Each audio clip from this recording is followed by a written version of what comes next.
I've got blue water in front of me, green cactus behind me. It's where the desert meets the sea. Where in the world could I be? Toni on Baja, right now.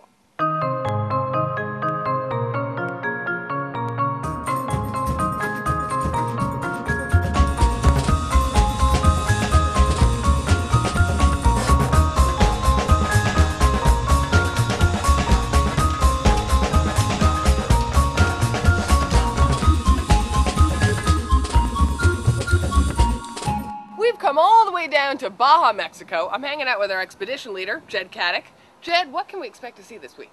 We're going to see whales, dolphins, cactus, tropical fish, kayaking, snorkeling. It's going to be a great week. All right, anything I need to know before we get going? Just be ready for some serious adventure. I'm always ready for some serious adventure, so let's do it!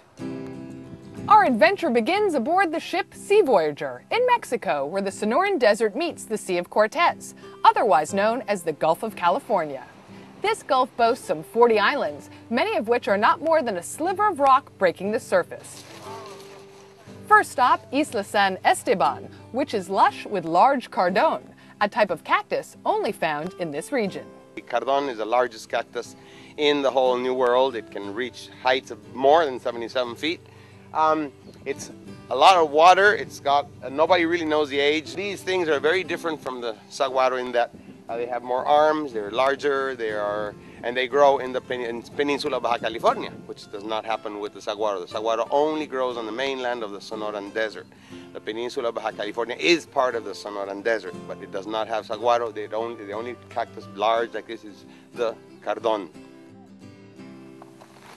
We make our way inland through the arroyo in search of the endemic chacuala. In other words, you can't find these little guys anywhere else in the world. But you may be wondering, what is a chacuala? Look at that.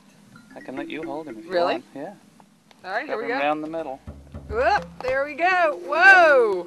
Check him out. Isn't he a wow. beauty? He is a beauty. This is a pinto chacuala, the giant chacuala. Oops, got a hold of my ponytail holder. He loves you. Yes, he does. So he's a vegetarian? He's vegetarian, no danger.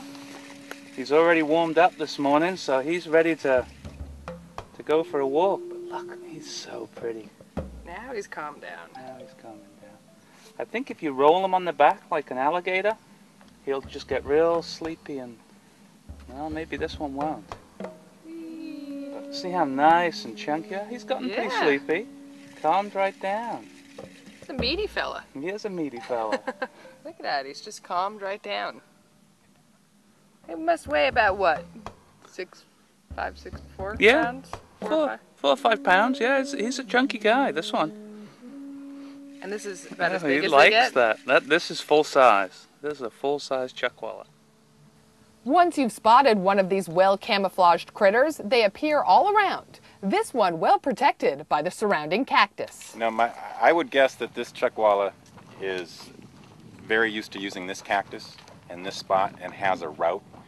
And so over many, many uses, the spines have gotten worn off and rubbed. You can kind of see down below his tail that the cactus is discolored.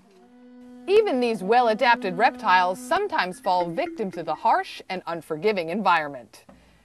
Headed back to our landing, we spot another of the island's unique animals, the spiny-tailed iguana. These reptiles can often be seen at the top of the cardón, eating the fruits and flowers of the plant. This one, however, is precariously placed, with little shelter nearby. How do they protect themselves? They're always watching up when they're sitting on a rock, taking their sun in the morning. It gets too hot, and after a certain while, of course, they disappear, hide from the sun the rest of the day. As the afternoon gets cooler, they come out again, and that's when they start looking for food, for something else to eat. They protect themselves by looking always up, and if they see a hawk, they instantaneously dive under a rock, or they'll dive into a very spiny bush or something to escape being captured. First landing complete, time to haul anchor and carry on our way. Now back on the ship, it isn't long before we have some magical marine mammal moments. In just a few minutes, we are in the company of common dolphins. It appears to be a large pod or group snacking on a school of fish in the area. All right, Steve, why is the common dolphin called the common dolphin? Well, because they're common. You can see on this range map that they're found at certain latitudes all the way around the world. So lots of people are going to run into them that are out on the ocean. So in that sense, if you're a mariner, they're going to seem very common. So they're appropriately named. I think they're appropriately named, yes. And they're beautiful too. They could be called the beautiful dolphin. But this is Baja, and before you know it, another incredible creature makes itself known. We have spotted a whale from the bridge. We're not sure what kind of whale yet. Just went down. A lone humpback circles the ship and puts on a show worthy of an undersea star.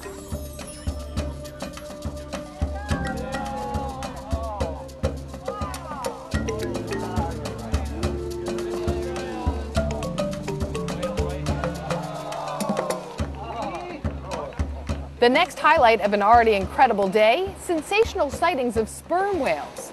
They are the largest toothed whale, reaching lengths of 50 feet or more. 2 adults and a calf log at the surface just in front of the bow. These animals can dive for up to 2 hours and have been recorded at depths of 10,000 feet.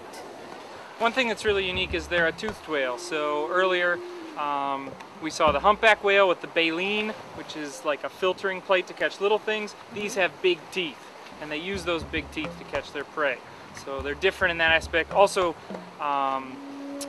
baleen whales have 2 blowholes that go straight up, and we saw this one was shooting air out the side. They have 1 blowhole, and it is at an angle going out at 45 degrees. But big teeth to catch their prey, not a brush-like baleen to catch little tiny things.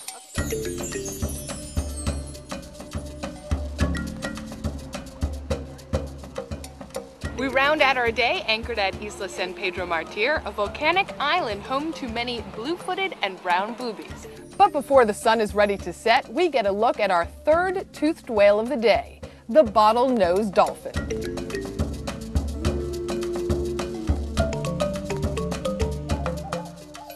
At over 8 feet in length, it's quite a sight to see them leaping into the horizon.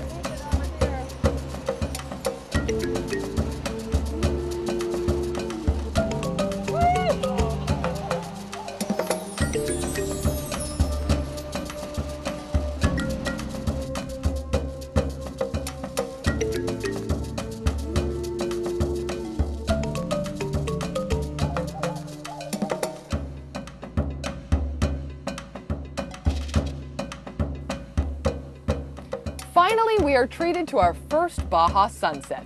If you look really closely, you might see the green flash. Sleep tight. See you in the morning.